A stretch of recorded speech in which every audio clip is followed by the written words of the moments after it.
Welcome back. इस video में हम लोग जो है वो एनएसपीसीएल डिप्लोमा ट्रेनिंग का एग्जाम पैटर्न और उसके सिलेक्शन प्रोसेस के बारे में डिस्कस करने वाले हैं और इसके एनालिसिस को भी देखेंगे। तो जैसा कि इन्होंने एडवर्टीजमेंट में सिलेक्शन प्रोसेस के बारे में बताया है कि आपका जो है सीबीटी बेस्ड एग्जाम होगा और इसमें दो सेक्शंस आपका रहेगा, एक आपका टेक्निकल और दूसरा नॉन टेक्निकल। नॉन टेक्निकल की मैं बात करूँ तो 50 क्वेश्चन यहाँ पे इन्होंने बताया है और 70 क्वेश्चन जो है वो इन्होंने टेक्निकल के लिए बताया है। इस 50 क्वेश्चन में आपका इंग्लिश, एप्टीट्यूड और रीजनिंग रहने वाला है और 70 क्वेश्चन जो है वो आपका जो भी डोमेन सेक्शन है, चाहे वो इलेक्ट्रिकल हो या मैकेनिकल हो, उससे आपका रहने वाला है।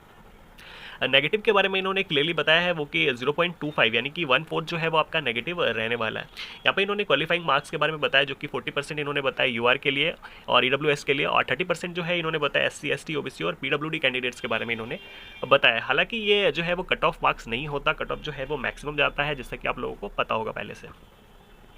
हम लोग बात करते हैं इसके डिटेल सिलेबस की, तो मैं बात कर रहा हूँ इलेक्ट्रिकल की सबसे पहले। तो जैसा कि इलेक्ट्रिकल का सिलेबस जो है आप यहाँ पे देख सकते हो कि इलेक्ट्रिकल में जो एप्टीट्यूड का जो सेक्शन है उसमें इंग्लिश, एप्टीट्यूड और एबिलिटी, रीजनिंग एबिलिटी जो है वो आने वाला है, जो कि 50 मार्क्स का रहेगा। टेक्निकल सेक्शंस की बात करें तो यहाँ पे ऑलमोस्ट जो है इन्होंने सारी चीज़ें जो है वो इलेक्ट्रिकल का लिख ही दिया है। मेरे को नहीं लगता यहाँ पे कुछ बचा है। अगर आप इस सिलेबस को ध्यान से देखोगे तो आपको पता चलेगा कि ये जो सिलेबस है पूरा का पूरा पीजीसीएल वाला सिलेबस है। अगर आप ध्यान से गौर करेंगे तो पीजीसीएल का सिलेबस जैसा है वैसा ही इन्होंने इसको फ्रेम करा है। अब बात करते हैं इसके डिटेल सिलेबस की। जैसा कि इंग्लिश के बारे में इन्होंने बताया है, आप देख सकते हैं एंटो, साइनो, ग्रामर है ना, उसके बारे में सेंटेंस करेक्शन के बारे में बताया है, एनालॉजीज के बारे में बताया है, रीडिंग कॉम्प्रीहेंशन के बारे में बताया है। एप्टीट्यूड के बारे में इन्होंने बताया कि अलजेब्रा है, permutation, combination, percentage, ratio, proportional, time, speed, distance के बारे में बताया है। रीजनिंग के बारे में verbal, non verbal, sitting arrangement के बारे में भी इन्होंने बताया है। एजम्पशन के बारे में बताया है, क्लॉक के बारे में बताया, कोडिंग, डिकोडिंग और सीरीज के बारे में बताया। डोमेन के बारे में अगर हम लोग बात करें तो इलेक्ट्रिकल बेसिक्स में जैसे कि जो भी बेसिक चीज़ें होती सारी की सारी चीज़ें इन्होंने ऑलमोस्ट, इनका जो सिलेबस है वो सब सारी चीज़ें इन्होंने लिखी दी है। आप देख सकते हैं इसको 1 बाय 1 करके। एनालॉग का भी पीएन जंक्शन के बारे में, ट्रांजिस्टर, फील्ड, मतलब ऑलमोस्ट चीज़ें जो है इन्होंने जो सिलेबस के बारे में है वो लिख दिया है। इसका पीडीएफ जो है वो मैं टेलीग्राम पे शेयर कर दूंगा, वहाँ से इसका डिटेल सिलेबस अच्छे से देख सकते हो। अब बात करते हैं कि जो मतलब कि क्या चीज़ें पढ़ने की ज़रूरत है जिससे हमारा ये जो एग्ज़ाम है वो क्रैक हो जाए। तो यहाँ पे मैंने कुछ इंपॉर्टेंट पॉइंट जो है वहाँ पे इसको मैंने लिख के रखा है, आप देख सकते हो। जैसे कि आपको पता है कि 120 क्वेश्चन जो है वो इस एग्जाम में आने वाले हैं, 70 टेक और 50 नॉन टेक रहने वाला है, नेगेटिव 1/4 रहेगा।